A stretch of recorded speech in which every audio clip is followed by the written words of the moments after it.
So I was watching the Psychonauts documentary the other day, and it was fascinating stuff. The first episode was all about the development of the first Psychonauts, and they surprisingly had a lot of camcorder footage of the development process of Psychonauts. And the only thing I felt like was left out of this documentary was just some leftover stuff like beta stuff or unused content and stuff like that. That would have been really fascinating, but the big focus was like the development hell of Psychonauts 1 and how they just barely by the skin of their teeth managed to get this game out.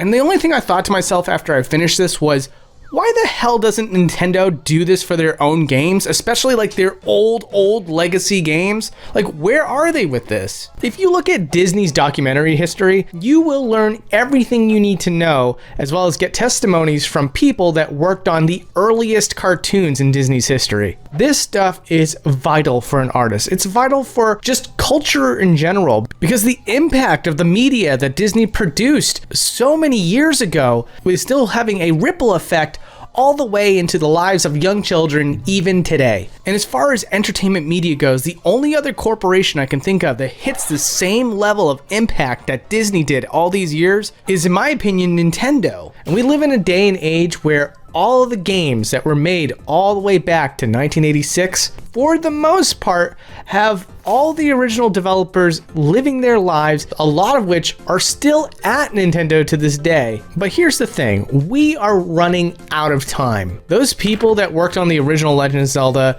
Super Mario Brothers, as well as many more are getting up there in age. And let's just say in theory, Nintendo just overnight decided, you know what, we do want to do documentaries. Let's get some teams involved, let's get some stuff together, and let's make magic happen, and let's reveal the history of all these amazing games. They would really have to pick things up and start filming, because we just don't know how much time we have on this planet. There's a lot of people leaving Nintendo, like Ginyo Takeda. Do you know who Ginyo Takeda is? He is most famously known as the director of Punch-Out, as well as Star Tropics, but we won't get into that.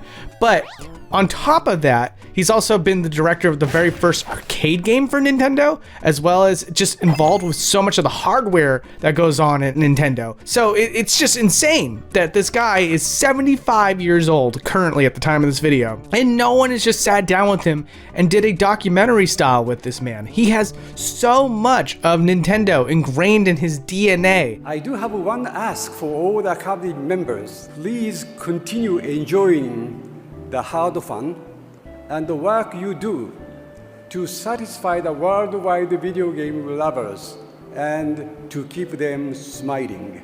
And it would be great to just hear all of his thoughts and all the things that he went through the company during all this time. There's so many stories to tell there. But not only that, there are people that have sadly passed away from Nintendo. There was, of course, Gunpei Yokoi, who is famous for being the producer for Metroid, as well as the spearhead for things like the Game Boy and Virtual Boy.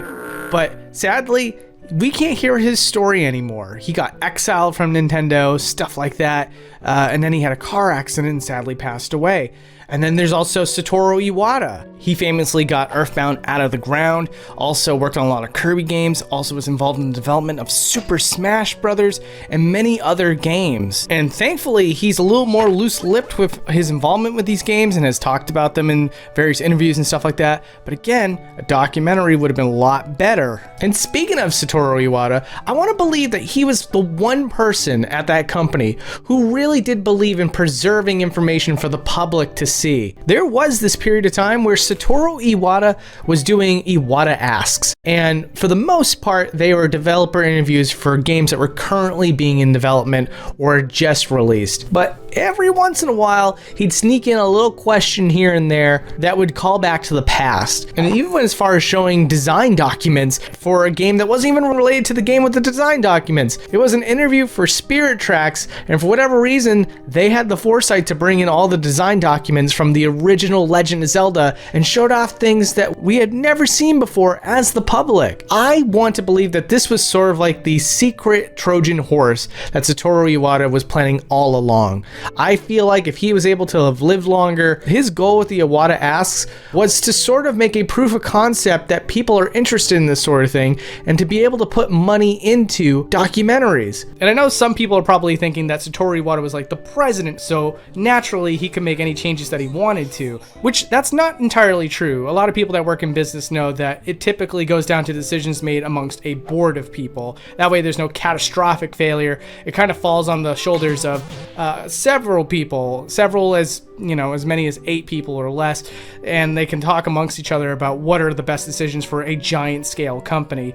And I guarantee Nintendo has that. My theory is that Satoru Iwata probably has had this discussion with the board about maybe doing, some sort of documentary style type content, and then had to either make a proof of concept, hence Iwata Asks, since it's a low investment for whatever sort of return, or maybe no return. Maybe it was just a proof of concept that he was building towards. It's all possible. And yeah, I'm just throwing out speculation here, but still, that's basically where my thoughts lie in terms of what could be going on behind the scenes at Nintendo. Sadly, like I said, he passed away. Welcome back to our first Nintendo Direct since the passing of late Nintendo president Satoru Iwata. And the legacy of Iwata Asks was never returned to ever again. I mean, obviously you don't continue the name, or maybe you even do to just continue his legacy. But needless to say, nothing similar has ever really come out since. At least not on the same level. But every once in a while, we get some really transparent information from Miyamoto or other staff members in interviews and stuff. It could be that there's still a company mandate or a mantra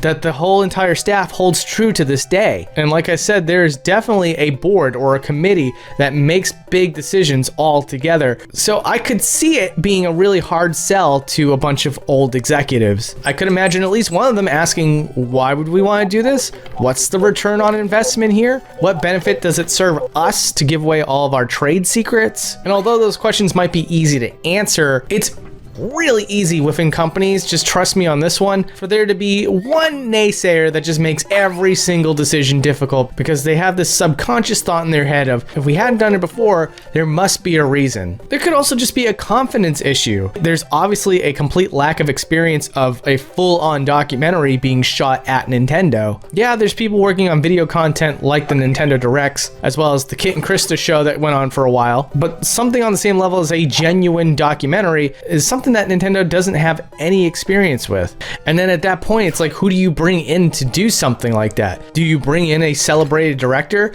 How can you trust that person? That person will have access to people and information and documents that are normally reserved for just the staff that is established at Nintendo. And this is all my way of saying that I don't pretend like this isn't going to be some super hard thing to get off the ground for Nintendo. But I am still saying that it is super important. I do say that it is very, very important because, again, we're losing that time. This needs to happen now if it's to ever happen at all. It's a shame, too, because it really should come out of the mouths of the developers. I want to hear in their own words, what is some of this stuff that we found with this Giga leak? I wish I didn't have to find it through a leak. I wish I didn't have to find out really, really cool information from people committing a seriously illegal act. But I also can't just deny the fact that it's so freaking cool that I finally get to see Luigi's model from Mario 64, or the entire evolution of Yoshi, or unused Pokemon from the early games, or whatever the hell this guy is. Clearly some sort of prototype meant to show off what they could do for Yoshi's Island. Or how about a documentary on games that didn't even make it into the light of day, like Earthbound 64? There's so much there that could have been talked about.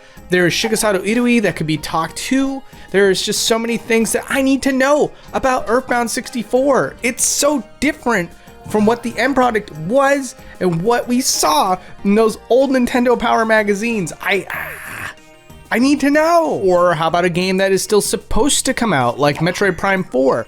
What an unusual thing that happened with that game. If we ever even get that game, is it going to come out? I hope it comes out.